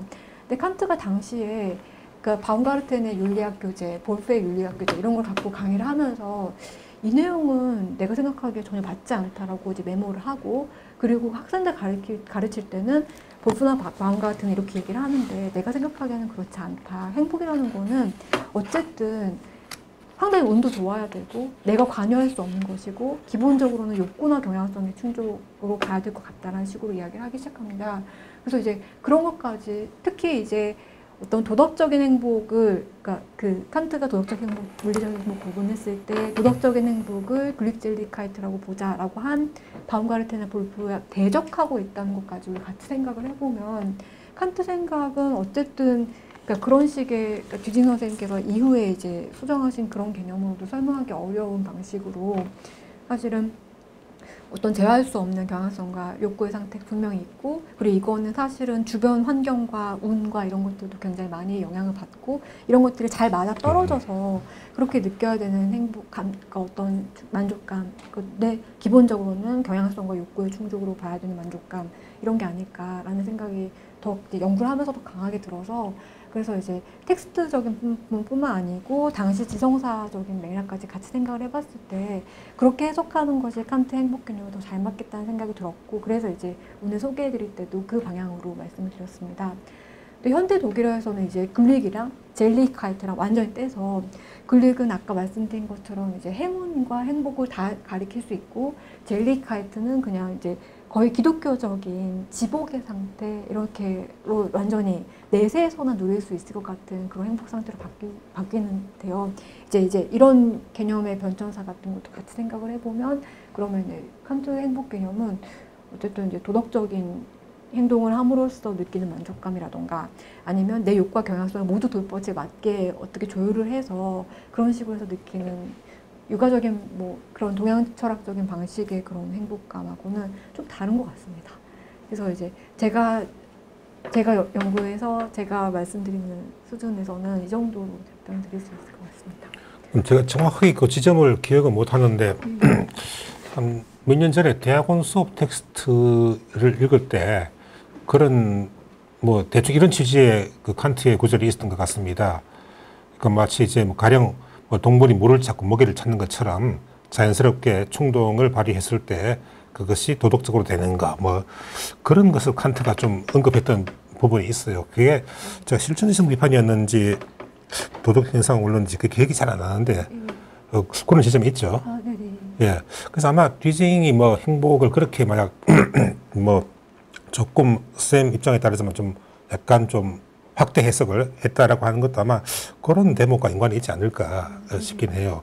혹시 그 지점 혹시 제 기억에 맞으면 저도 기억이 지금 선명치 않아서 그래요. 그런 얘기가 언급된 부분이 예. 적극적으로 거기에 동조하는 맥락은 아니었던 걸로 기억을 하고 있어요. 아, 그렇습니까? 예, 언급은 하고 있는데, 예. 근데 이제 그렇게 생각할 수 있는 부분도 있지만 사실은 그 맥락상 그러니까 제가 그 기억하는 게 맞다면 그 적극적인 동조는 아니고, 그랬던 것 같습니다. 아, 예, 알겠습니다. 상당히 너무 이상을 지향하는 사람으로 칸트를 봐왔는데, 조금 이제 현실화된 칸트의 모습, 이게 더 맞다라고 하시니까, 예, 좀 좋은 점을 배운 것 같습니다. 근데 이제, 지금 그 교육하고 계신 데가 이제 윤리교육과입니다. 사범대학. 그래서 보통 이제, 대부분의 윤리 교과서에 칸트의 윤리는 덕윤리다. 이렇게 가르치고 있대요. 근데 이제, 아마도 선생님 전임자분, 제 성함은 거론하지 않겠지만, 그분이 계속 그렇게 가르쳐 왔는데, 이제 한번 옛날에 한국 칸트 학회하고 한국 해겔 학회하고 공동 학술 대회를, 바로 경북대학교에서 한 적이 있습니다. 제 기억으로 거의 한 10년 정도 됐던 것 같은데, 그때 이제 칸트 실천 철학 전공자 몇 사람이 이제 발표를 좀 하니까, 근데 그분께서 아니 이렇게 나오면 나 어떻게 가르치란 말이냐, 나는 학교에서 학생들한테 칸트 윤리학은 덕윤리라고 하는데 그렇게 가르치는데 다른 말이잖아, 이렇게 이야기해요. 그래서 결국 덕윤리에 이제 아마 그 고전이라고 한다면 아리스토텔레스겠죠, 그죠? 그래서 아리스토텔레스의 덕윤리라고 한 것이 결국 그의 행복 개념, 이제 뭐 에우다이모니아라고 하는 것으로 이제 그렇게 상당히 연결이 될 수밖에 없는데, 결국 여러 가지 덕들이 이제 조화를 이룬 상태가 바로 이제 행복이다라고 본 것이 이제 아리스토텔레스라고 한다면, 근데 칸트는 또 행복을 오히려 좀 자연적 성질을 가지는 것으로 본다. 혹시 그래서 그런 편차하고 또 칸트 윤리학을 덕윤리학으로 보지 않는 이런 입장과의 연관성이 있겠습니까? 네, 상황이 있는데요. 예. 제가 그 칸트 윤리학을 덕윤리학으로 저는 없다고 생각하는 쪽이어서, 네. 확실히 없다고 생각하는 쪽이어서, 그래서 이제 방금 말씀하신 정보를 저도 몰랐기 때문에 듣고 약간 충격을 받았습니다. 근데 일단은 이제 아까 말씀드린 것처럼 도덕적인 행복 개념이 분명히 방과할 때나 보급할 때 있었는데, 그냥 그런 것들은 사실은 엄밀한 의미에서 행복이 아니다라고 칸트가 자신의 대척점을 만들면서 강의를 진행했던 것까지 생각을 해보면, 그리고 이제 제가 아까 정거로 들었던 많은 텍스트들에서 행복 개념은 논란의 여지 없이 소위 쾌락주의적인 것들을 확인할 수 있다는 것까지 봤을 때, 이를테면 덕윤리 쪽에서 이야기하시고, 그리고 아리스토텔레스에서 얘기한 어떤 덕의 총합된 상태로서의 행복, 혹은 뭐 나의 영혼이 가장 탁월한 상태를 발휘하여 그래서 그런 상태가 된 상태로서의 행복, 이런 식의 개념들이 칸트한테는 사실은 잘 안 맞을 것 같습니다. 그래서 이제 그래서 아마 제가 문성학 교수님께서 어떻게 해석을 하셔서 칸트 윤리학을 덕윤리로 해석하게 되셨는지는 사실 저도 잘 모릅니다. 그래서 이제 그런 해석을 하셨다고 말씀하시고 그거에 대해서 이제 말씀해 주신 거니까 저도 이제 그래도 이제 문성학 교수님께서 어떤 전거가 있으셔서 분명 그렇게 해석을 하셨을 텐데 어떻게 이렇게 하셨는지 저도 잘은 모르기 때문에, 그래서 그거는 약간 조심스럽긴 합니다만, 근데 저는 이제 확실하게 칸트 행복 개념 같은 것까지 고려해 봤을 때 사실은 이제 그렇게 보기 어려울 것 같다. 근데 만약에 짐작컨대 이를테면 클라우스 뒤징이 이런 식으로 거의 수정을 해서 본성과 경향성을 도덕 법칙에 맞추는 방식으로 해서 우리의 인간의 본성과 경향성을 조율하는, 그러면 행복 또한 사실은 도덕적 행위의 궁극 목적이 될 수 있지 않겠는가라는 식으로 마지막에 그렇게 수정을 했던 것처럼, 혹시 이제 문 교수님께서도 우리의 본성과 경향성이 칸트 보기에는 도덕법칙에 맞춰서 계속 수정을 하고 조율해서 궁극적으로는 이제 무슨 행위를 해도 도덕법칙에 어긋나지 않는 그런 인간을 지향한 거라고 보셨나, 이런 생각도 약간 들긴 합니다. 근데 이제 아까 계속 말씀드린 것처럼 제가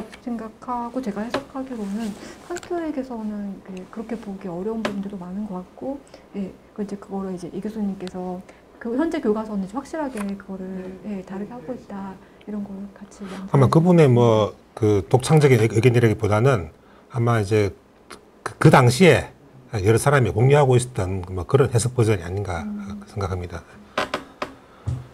예, 저는 그런 대로 질문이 잘 해소됐습니다. 예. 도덕적 행위가 이제 해야 하니까 해야 하는 거지 않습니까? 근데 이제 이 해야 하니까 해야 한다라는 말이 좀 약간 뭔가 좀 불편함을 좀 느꼈던 것 같아요. 그러니까 다른 사람은 약간 뭔가 하고 싶으니까 한다라는 말과 약간 좀 뭔가 비슷비슷한 느낌을 좀 많이 받았던 것 같아요. 그래서 드리고 싶은 질문은 그 어떤 해야 하니까 한다와 그리고 하고 싶으니까 한다의 둘의 어떤 간극을 좀 뭔가 줄일 수 있는 그러니까 하고 싶으니까 하는 사람들에게도 어떤 논리적으로 약간 설득할 수 있는 질문 드리고 싶었어요. 그러니까 이를테면 칸트는 도덕적 행위를 해야 하니까 한다라는 거로 보고 있는데, 근데 이제 질문하신 분께서는 사실은 하고 싶으니까 한다도 도덕적인 행위일 수 있을 것 같다고 그렇게 행동할 수 있는 행동하는 사람도 있을 것 같은데 예. 그 해야 하니까 해야 한다라는 말이 그 사람들에게는 좀 뭔가 타당하지 않다고 느껴질 수 있지 않을까. 논리적으로 뭔가 설득이 좀 안 되지 않을까. 이렇게 말씀드릴 수 있을 것 같아요. 그러니까 이를테면 일단 칸트 입장을 다시 확인을 하면 어떤 사람이 이를테면 그러니까 칸트 자신의 사례를 들어서 얘기를 해보면 타고난 사람이 너무 동정심이 많아서 본성에 너무 동정심이 많아서 길을 가다가 이제 불쌍한 사람들을 보면 돕고 싶은 마음이 저절로 생겨서 그리고 돕지 않으면 자기가 괴로워질 것 같아서 그래서 그 사람을 돕는 그런 사람들이 있을 수 있잖아요. 근데 이럴 경우에 나는 동정심 때문에 돕고 싶어서 저 사람을 도와 이렇게 얘기할 텐데 칸트는 여기에 대해서 엄격하게 이거는 좋은 행위고 칭찬할 만한 행위인지 몰라도 도덕적으로 선한 행위는 아니다라고 얘기를 합니다. 그러면서 왜냐하면 이제 이 행동이 굉장히 아름다운 사람이지만 그렇지만 그럼에도 불구하고 궁극적으로는 그러니까 이 행동을 하지 않으면 내가 괴로우니까 라던가 내가 갖고 있는 어떤 기본적인 성향을 충족하고가 동기가 되기 때문에 그래서 엄밀한 의미에서는 도덕적으로 선한 행동은 아니다라고 자르고 그렇지만 이런 사람은 분명 아름답고 좋은 사람이다 이런 식으로 얘기를 합니다. 근데 칸트가 생각하는 거는 이런 경우예요. 그러니까 그런 동정심이나 경향성 이런 게 없는데 근데 생각해보니까 이거는 지금 바로 내가 해야 되는 행위고 인간으로서 해야 마땅하다라는 느낌이 만약 들었을 때 그럴 때 그래서 행동한다는 것입니다. 그래서 근데 이제 저 같은 경우는 이제 흔히 많은 분들이 칸트 윤리학이 그래서 너무 비상식적이지 않은가 뭐 이런 얘기도 하실 때 어떤 얘기를 드리냐면 이를테면 제가 아까도 사례에서 눈앞에서 어떤 사람이 공경에 처해 있는데 그럴 때 제가 머릿속으로 이 사람을 돕는 것이 인간으로서 내가 해야 의무다라고 만약에 느꼈을 때 의무다라고 느끼는 이 느낌은 그냥 단순히 이것은 뭐 컵이야 뭐 이것은 뭐 사과야 이런 식으로 우리가 어떤 그냥 단순히 알므로서의 명제적 상태를 갖는 것과 달리 이거는 내가 지금 해야만 하는 일이야 라고 할 때 그 상태는 알지만 동시에 나한테 어떤 결의를 하게 만드는 힘이 있는 것 같아요. 저는 이제 이런 부분들이 그러니까 단순히 해야 하니까 한다라고 할 때 그 해야 한다가 단순히 이거는 그냥 해야 하는 일이니까 하고 편안하게 얘기할 수 있는 그런 뭐 이런 거는 나의 어떤 지식이 돼서 그 지식을 내가 명제적으로 아는 그런 상태랑 달리 이건 해야만 해 라고 할 때 그 느낌은 암과 동시에 저에게 어떤 결단과 결의를 갖다 주는 그 효과가 있는 것 같습니다. 그래서 이런 부분들 때문에 이게 동기력이 생겨서 행동으로 이끌 수 있게 되는 것 같아요. 아마 칸트가 생각하는 그런 것도 그냥 평온하게 이거는 지금 내가 해야 되니까 그러니까 하자라는 거라기보다는 정말로 그 알미 그 사람한테 어떤 동기력을 주는 상태를 생각한 것 같고 그래서 그걸 통해서 얘기를 한 것 같습니다. 근데 이제 여전히 이제 제가 수업을 해봐도 많은 분들이 동정심 때문에 동정심 많은 그런 아름다운 사람이 다른 사람을 돕는 거는 칸트가 그럼 도덕적이지 않다고 했는데 이게 너무 반직관적이지 않은가라는 얘기를 많이 하시는데요. 근데 그렇습니다. 칸트는 명백하게 그런 경우는 그거는 칭찬할 만한 행위고 그 사람은 좋은 사람이지만 도덕적으로 선한 행위는 아니다라고 잘라서 얘기합니다. 뭐 그렇다고 나쁜 행위라는 말도 아니잖아요. 아니죠. 예. 그래서 그걸 뭐 개념적으로 분석했을 때 그것이 도덕에 속하는 것은 아니다. 그냥말로 말 그대로 비판이니까 분석한 거죠. 그래서 이제 엄밀하게 가르는 그런 작업을 한 건 없습니다만, 근데 이제 수업을 해볼 때 많은 학생들이 그래도 이제 도덕적이라고 불러도 될 것 같은데, 근데 그거를 도덕적이라 안 하니까 이상하다 이런 얘기를 하셨는데, 근데 그럼에도 불구하고 이제 칸트에 충실하게 말을 하면 그건 도덕적인 행위는 아닙니다. 제가 그 질문을 완전히 대답은 못 드린 것 같습니다만 어느 정도 해소되셨어요? 아니면 또 다른 질문이 생겨요? 그보다 조금 더 근본적인 차원에서 질문한 것 같은데요. 네, 맞아요. 왜 해야 되는 건지, 왜 해야 되는 근데 욕구와 또 칸트 같은 사람이 말하는 임무가 다를 경우 많고 그 경우에 대부분의 사람들은 하고 싶은 대로 하는데 왜 그런 좀 어려운 것을 요구하느냐 그 말입니까? 좀 쉽게 얘기하면. 그래서 좀 사람들을 너무 좀 선하게 본 게 아닌가 칸트가. 또 그렇게 해석될지 모르겠네요. 그 질문이. 그런 사람들이 어떻게 하면 그렇게 하시고 저 같은 경우는 글쎄요. 굉장히 어려운 질문이신데요. 오히려 근데 저는 또 생각해 보면 이렇게 답변해 주셨어요. 예를 들어서 세계에서 지금 말씀하신 물론 그 인간인데 항상 그런 것이 칸트는 이성적 존재자라는 표현을 그러니까 칸트 자신이 있을 때만 하더라도 이 상태의 계몽주의자들한테는 그 인간을 이성적 존재로 전제한다는 것 자체가 굉장한 절대적 그 권위를 주는 거잖아요. 그런데 대부분의 많은 사람들은 우리가 이성적 존재자라고 이렇게 전제를 하지만 실제 행위를 통해서 볼 때는 이성적이지 않은 행위를 너무 쉽게 하잖아요. 그랬을 때 대부분은 아마 이성적이지 않은 방식으로 하게 될 텐데 칸트가 모든 인간에게 이성적 존재자라고 하는 권위를 이렇게 부여하는 힘, 그게 어디서 왔을까? 그게 18세기에서는 가능했지만 21세기 우리가 물었을 때 우리는 이미 칸트 이후에 등장한 그런 공리주의적 그 사고에 깊게 이렇게 젖어 있잖아요. 이 뇌 자체도 요새는 뇌피셜이라 그렇게 이야기를 하는데 아무리 우리가 메타적 사유를 하더라도 쉽게 이렇게 돌아가기 힘들 정도로 뇌는 이미 세팅이 이렇게 되어가고 있는 상황이란 말이에요. 그랬을 때 칸트 시기에 칸트 시절에 칸트가 그렇게 이성적 존재라고 하는 하나의 절대적 권위 힘을 부여할 수 있던 힘, 그게 어디서 왔을까? 저는 개인적으로는 칸트 역시도 여전히 아주 엄격한 그 프로테스탄티즘의 종교적 시혜를 받고 성장했고 교육을 받고 그런 환경에서 자랐던 사람이기 때문에 이런 사유가 가능했다고 보거든요. 그래서 혹시 선생님 그런 부분에 대해서는 공부를 하시면서 혹시 이 교수 지금 말씀하시는 여기와 연관해서 인간을 이성적 존재다, 존재 아래, 칸트라는 명제 아래 지금 이 선생이 가는 그 방향보다는 칸트 입장으로 돌아오면 이 학생이 질문한 해야만 하는 것을 해야 한다. 그것은 바로 내가 좋아서 행위하는 것은 도덕적이지 않다. 악은 아니지만 도덕은 아니다. 그 말은 보편의지로 이해하면 안 됩니까? 칸트에 있어서는 보편의지. 그러니까 내가 좋아서 어떤 행위를 상대방한테 했다 하는 것이 이 보편의지는 아니다.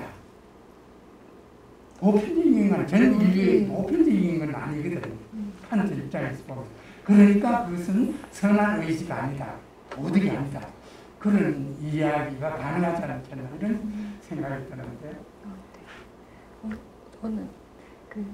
저는 이제 이 교수님께서 저는 사실은 이 선생님 말씀하신 보편의지를 다른 방식으로 아까 물어보려고 생각을 했었는데 어쨌든 실천 이성 비판 이후로 마지막까지 칸트는 어떻게 보면 순수 이성 비판까지 이 자기가 이렇게 사유 활동을 해왔던 거는 전혀 다른 이런 글쓰기가 이제 이루어지고 있기 때문에 특히나 이 사회 그때 당시 시대적 상황에 대해서 굉장히 민감하게 반응을 해요.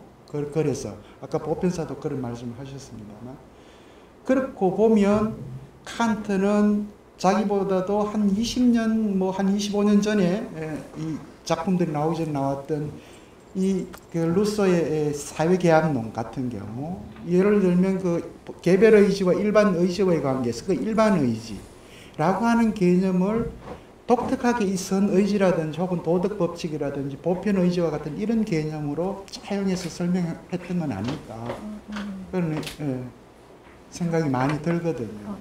혹시 그런 게 실천 이성에서는 그렇게 가능한가요? 네. 선생님 질문하고 같이 포함해서. 제가 이제 지금 질문 정리하면 첫 번째로 일단 이 교수님께서 인간이 이성적 존재라고 하는 그 당시에는 정말로 거의 논란의 여지 없이 모두가 받아들이고 있었던 그 명제가 지금은 사실 힘을 잃고 있는데 칸트 자신은 어떻게 인간이 다 이성적 존재라는 걸 그렇게 확신할 수 있었는가 어떤 정보가 있을까 이런 걸 여쭤보자는 게 첫 번째 질문이었는데요. 일단 그 부분이 해소되면 이제 같이 좀 연결될 것 같은데요. 저희가 지금은 이제 인간이 합리적 존재다라고 할 때 그 합리성을 정말 계산적인 합리성 쪽에 가깝게 공리주의적으로 가깝게 보지 칸트가 얘기하는 도덕적으로 행동하는 것이야말로 진짜로 합리적인 것이다라고는 더 이상 생각하기가 어려울 정도의 세계에 살고 있는데 당시에는 아마 제가 생각하기에도 기독교 영향이 상당히 컸던 것 같습니다. 그래서 그 부분 때문에 어쨌든 인간은 보편적으로 필연적인 행위를 할 수 있고 자신의 경향성 욕구가 아무리 그 행동과 저어되어 있는 방향이어도 그래도 움직일 수 있는 힘이 인간에게 있다라고 그걸 확신했던 것 같아요. 그래서 일단 당시는 이제 어쨌든 그런 시대적 분위기와 관련해서는 기독교 영향이 상당히 컸다는 것도 이제 지적을 할 수 있을 것 같습니다. 그게 하나 있고 그리고 그 두 분께서 이제 일반의지 지적을 해주셨는데 마지막에 또 이 교수님께서 루소 얘기도 같이 해주셨는데 근데 그거는 굉장히 정확하신 해석입니다. 왜냐하면 칸트 자신이 제가 그 강의 초반에도 얼마나 루소의 영향을 많이 받았는지에 대해서 또 잠깐 언급을 한 적이 있었는데 실제로 이제 제가 생각하기에도 그리고 루소의 일반의지 개념이 사실은 이제 칸트가 생각하는 정언명령과 관련해서 인간이 보편적인 입법자일 수 있다. 라고 하는 그 아이디어에 그대로 들어온 것 같습니다. 그래서 이제 그 연구들, 칸트와 루소의 영양사적 관계 이런 거는 이제 충분히 많이 연구가 되었고, 그리고 이제 그 부분은 두 분께서 말씀해 주신 방식으로 이해할 수 있을 것 같습니다. 저는 이제 제가 완전히 질문을 처음에 잘 이해 못했던 게 좀 느껴졌는데, 그래도 이제 칸트 윤리학과 관련해서 경향성과 욕구에 독립해서 우리가 어떤 도덕적인 행동을 할 수 있다라고 말을 하는 게 지금 시대에서는 사실은 이제 효과적이지 않고 그리고 어떤 사람이 나는 해야 한다라는 게 있는지 잘 모르겠다라고 한다던가 누군가가 아니면 어떤 사람이 나는 해야 한다는 걸 알아도 안 움직여지던데 왜 칸트는 해야 한다면 한다고 하는 건가 이런 식으로 얘기한다거나 할 때 근데 이제 그래도 저는 이제 경향성과 욕구에 의존하지 않는 방식으로 도덕을 정립하는 것이 유효하다고 생각하는 방식 중에 하나가 아까도 이제 언급해 주신 것처럼 저희는 특정한 방식으로 계속 길러지고 그리고 어떤 사회 안에 살고 있는가에 따라서 저희의 욕구와 욕망은 거의 예측 가능한 방식으로 이제 구축이 되고 그러는데 근데 이제 그럴 때 진정한 의미에서 우리가 도덕적인 행동을 하려면 많은 경우는 그 사회를 뛰어넘을 수 있는 방식으로 생각을 할 수 있어야 될 것 같거든요.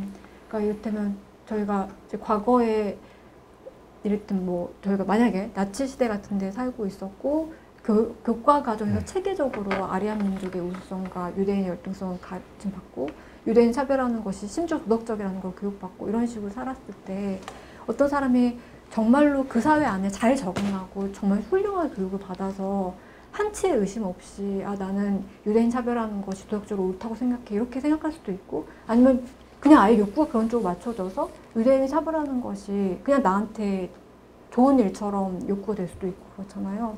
근데 사회가 아무리 그렇게 만들어지고 우리가 그런 방식으로 주조가 된다고 해도 그걸 뛰어넘을 수 있는 어떤 초월적인 영역 같은 것들이 확보되려면 경향성과 욕구에 독립해서 윤리를 얘기할 필요가 반드시 있다고 생각이 듭니다.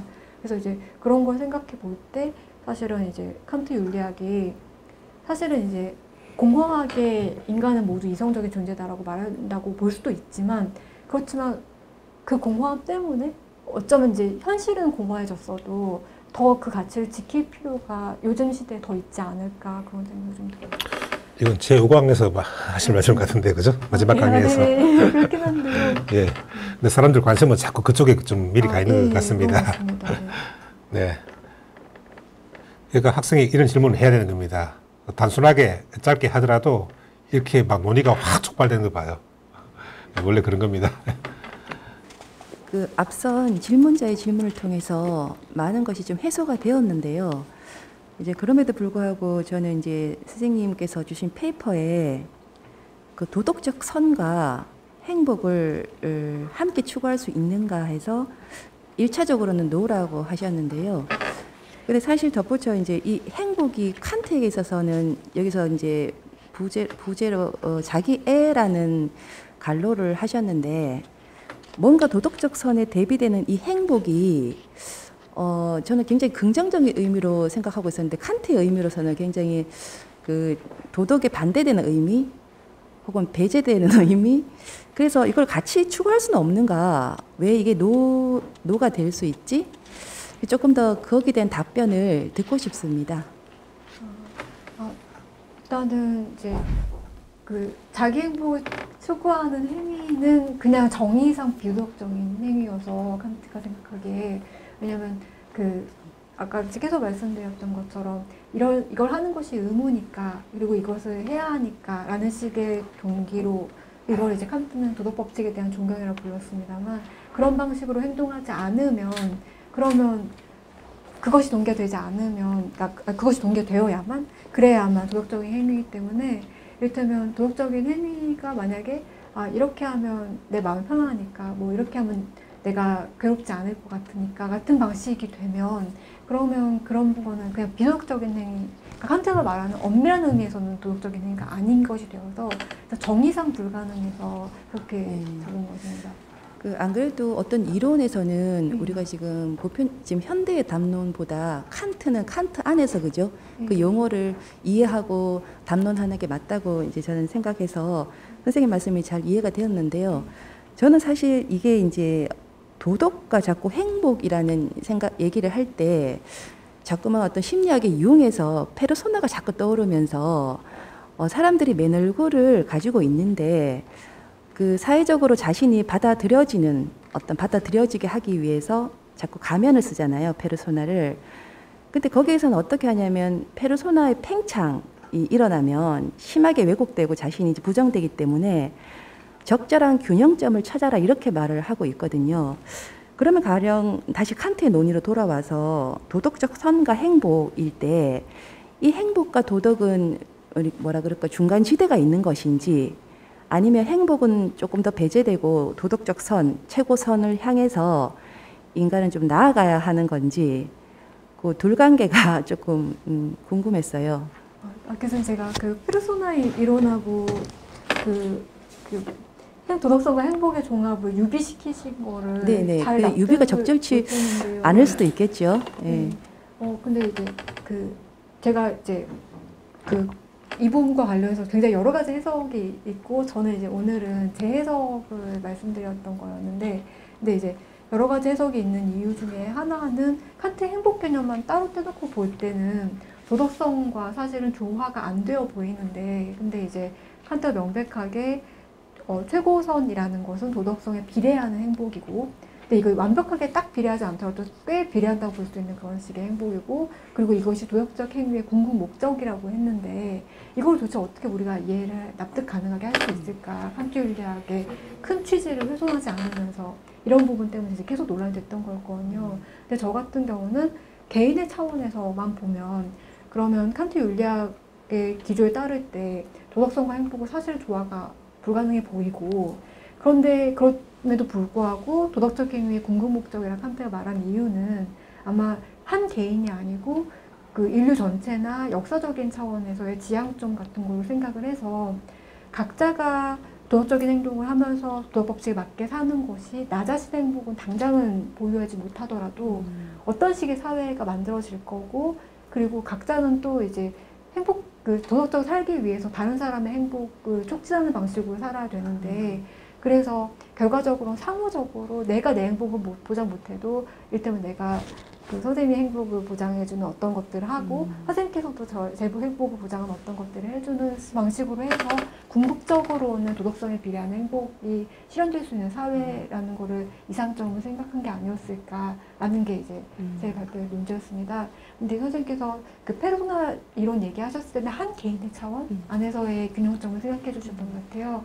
근데 이제 어떤 연구자들은 그게 가능하다고 보고 칸트 안에서도, 근데 저 같은 경우는 이제 아무리 들여다봐도 그거는 잘 안 될 것 같다가 이제 오늘 발표에서 말씀드린 부분이었습니다. 네, 잘 이해되었습니다, 네. 선생님. 감사합니다. 네. 앞에서 사실 좀 거론된 내용이기도 해서 제가 좀 이렇게 질문을 계속 어떻게 드리면 좋을까 생각을 해봤는데, 안 그래도 일반적으로 이제 그 의무주의이면서 동기주의인 칸트랑 결과주의로 이제 알려진 이제 공리주의는 서로 원래 대립된 것처럼 일반적 두 이론처럼 보이는데,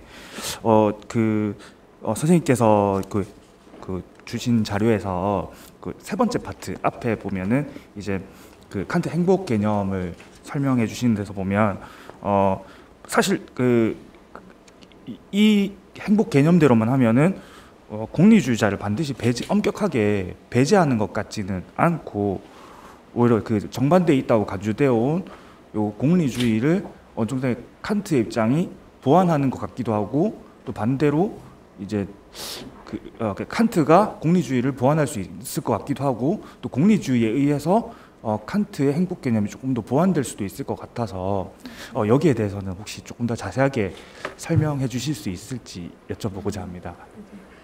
굉장히 좋은 지적을 해주셨는데요.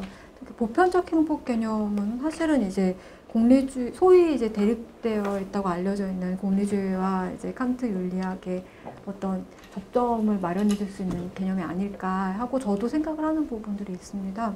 근데 이제 아직은 제 공부가 짧아서 이게 어떤 식으로 아주 명쾌한 이론의 방식으로 정리 가능할까, 이거는 답변드리기가 조금 어렵긴 합니다만, 근데 이제 선생님께서 지적해 주신 그 얘기가 아주 낯설지는 않다는 거를, 이를테면 이제 데릭 파픽 같은 경우가 사실은 공리주의와 의무론을 같이 결합해서 칸트 윤리학도 공리주의적으로 해석 가능하다, 결과주의적으로 볼 수 있는 부분들이 있다, 이런 것들을 얘기하려고 하고 있더라고요.